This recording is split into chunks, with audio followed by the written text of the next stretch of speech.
it has a precise language that is reproducible.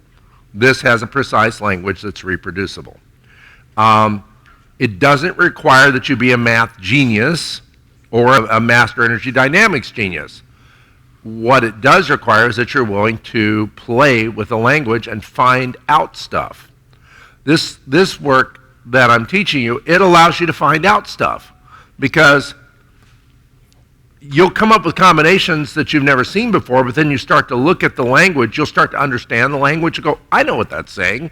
So it's connecting streams of information together so that they perform a certain task holographically.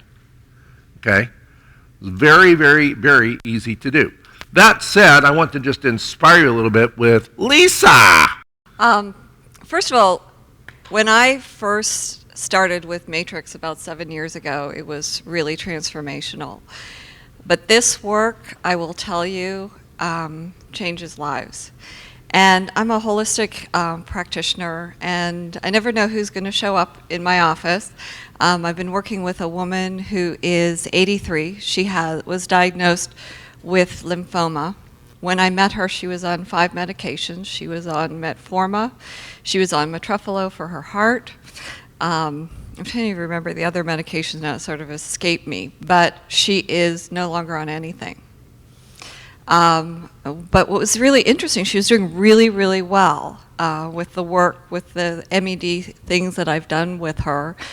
And in December, she was Christmas shopping and somebody knocked her over. And it really set her back. She was having a lot of calibration issues. When she fell, she hit her head.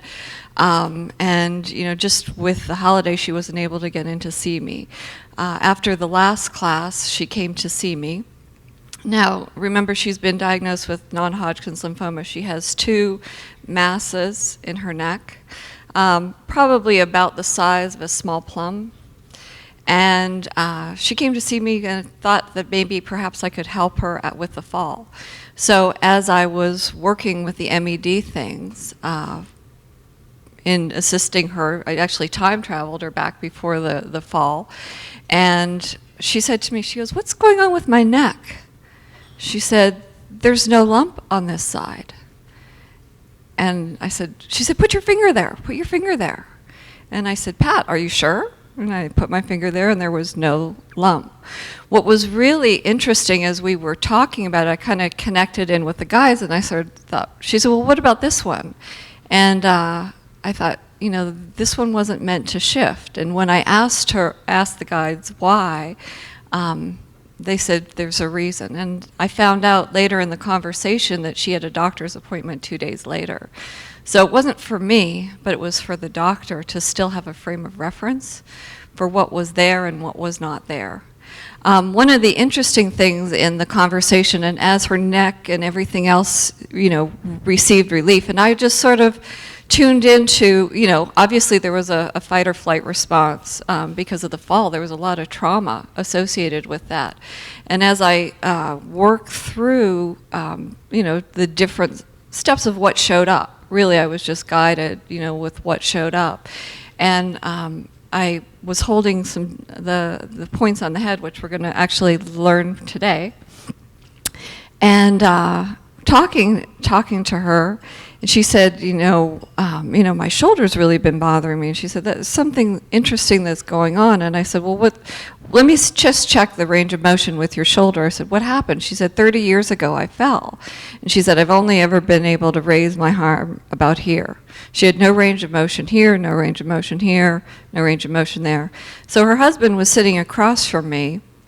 I was sort of conversating about different things, wasn't even really paying attention, and I thought, well, I remembered Richard shifting another gentleman's shoulder at the last class. And so I thought I was tuned in, and I said, well, what would Richard do? And as I was talking to her husband and holding her arm, I noticed her arm started going up and up and up and up and up until it went to here. I wasn't doing anything. All I did was I tuned into the field. She looked surprised. Her husband's eyes just bugged right out. He's like, "What is this? What is this?" And I said, "It's M.E.D." This is MED. And, you know, I said, you don't have to quantify it. You don't have to know what it is. You just have to know how you feel. I said, how does that feel, Pat? She said, I haven't been able to do that in 30 years.